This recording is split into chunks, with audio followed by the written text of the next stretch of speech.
2.6 India Pacific island nation relations. So Papua New Guinea అనేసి ఒక Pacific island nation ఉంది. So ఆ పెసిఫిక్ ఐలాండ్ నేషన్లో పపువా న్యూగినియాలో రీసెంట్గా న్యాచురల్ డిజాస్టర్ అనేది అక్కర్ అయింది.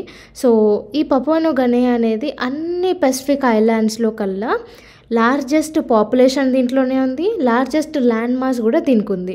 ఓకే, సో దీనికి రీసెంట్గా డిజాస్టర్ అయింది. సో దానికి హ్యుమానిటేరియన్ అసిస్టెన్స్ లాగా ఇండియా హెల్ప్ చేసింది.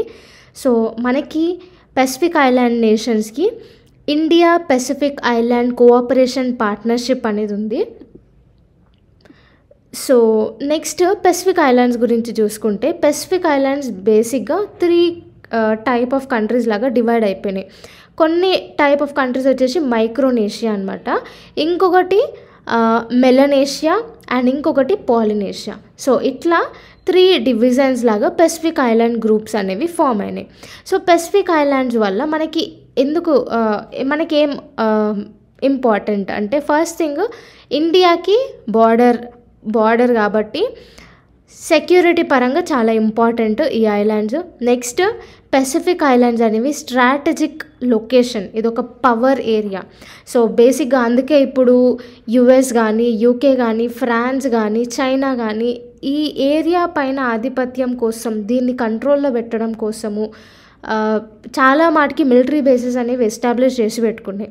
అండ్ నెక్స్ట్ మన ఇండియా పరంగా చూసుకుంటే సౌత్ టు సౌత్ కోఆపరేషన్ కూడా ఇంక్రీజ్ చేసేలాగా ఉంటుంది ఒకవేళ మనం పెసిఫిక్ ఓషన్ ఐలాండ్స్తోని మంచి రిలేషన్స్ అనేవి మెయింటైన్ చేస్తే. అండ్ నెక్స్ట్ ఇదే కాకుండా పెసిఫిక్ ఐలాండ్స్తోని మనము మ్యారిటైమ్ ట్రేడ్ కానీ, రిసోర్సెస్ కానీ ఇవన్నీ తీసుకోవచ్చు అనమాట. సో దానివల్ల ఎకనామిక్గా కూడా మనం స్ట్రాంగ్ అవుతాం. సో అట్లా పెసిఫిక్ ఐలాండ్ నేషన్స్ అనేవి మనకి చాలా important. Next India's engagement with Pacific island nations. So Indo Pacific ocean initiative అనేది లాంచ్ చేసినారు. సో దీనివల్ల మేజర్గా మనము పెసిఫిక్ ఐలాండ్స్కి గ్లోబల్గా అంటే కన్జర్వేషన్ కానీ, క్లైమేట్ పరంగా కన్జర్వేటివ్ మెథడ్స్ ఇట్లాంటివన్నీ గ్లోబల్ ఇనిషియేటివ్ లాగా తీసుకొని వచ్చినాం అనమాట. సో దట్ అంటే ఏం డిజాస్టర్ అయినా కానీ ఫస్ట్ ఈ ఐలాండ్ నేషన్స్ ఎక్కువ ఎఫెక్ట్ పడతాయి. నెక్స్ట్ వీటికి ఏమైనా గ్రాంట్ ఇన్ ఎయిడ్స్ లాగా మనం లోన్ అసిస్టెన్స్ కూడా ప్రొవైడ్ చేస్తాం. And next Indian technical and economic cooperation కింద ట్రైనింగ్ ఆల్మోస్ట్ 1000 ట్రైనింగ్ ఆపర్చునిటీస్ అనేవి కూడా ప్రొవైడ్ చేస్తున్నాం. For example Sagar Amrit scholarship scheme అనమాట ఇది. తర్వాత India UN development partnership fund కూడా తీసుకొని వచ్చినాం. సో దీని కింద స్మాల్ ఐలాండ్ నేషన్స్కి, లీస్ట్ డెవలపింగ్ కంట్రీస్కి ఫండింగ్ అనేది ప్రొవైడ్ చేస్తారు.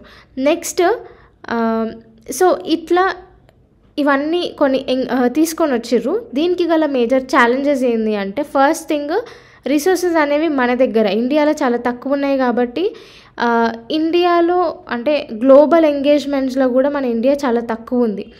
సో అట్లా మనం అంత ఎక్కువ హెల్ప్ చేయలేకపోతున్నాం చైనా హెల్ప్ చేసినంత. సో అందుకే మనం పెసిఫిక్ ఐలాండ్ నేషన్స్ని అంత ఇన్ఫ్లుయెన్స్ చేయలేకపోతున్నాం. అండ్ నెక్స్ట్ థింగ్ ఈ ఏరియాస్లో వల్నరబిలిటీ అనేది చాలా ఎక్కువ ఉంటుంది.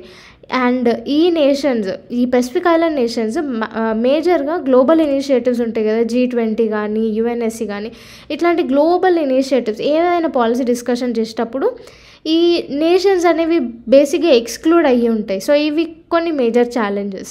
తర్వాత వే ఫార్వర్డ్ వచ్చేసి డిప్లొమాటిక్ ఎంగేజ్మెంట్ అనేది స్ట్రెంగ్తెన్ చేసుకోవాలి మనకి ఇంకా పెసిఫిక్ ఐలాండ్ నేషన్స్కి. మ్యారిటైమ్ కోఆపరేషన్ ఇంక్రీజ్ చేసుకోవాలి, ఎకనామిక్ పార్ట్నర్షిప్ పెంచుకోవాలి, కల్చరల్ అండ్ హిస్టారికల్ టైస్ ఏమైనా ఉంటాయో అవి కూడా రికగ్నైజ్ చేసి మంచిగా స్ట్రెంగ్తెన్ చేసుకోవాలి కల్చరల్ ఇంకా హిస్టారికల్ టైస్ కూడా.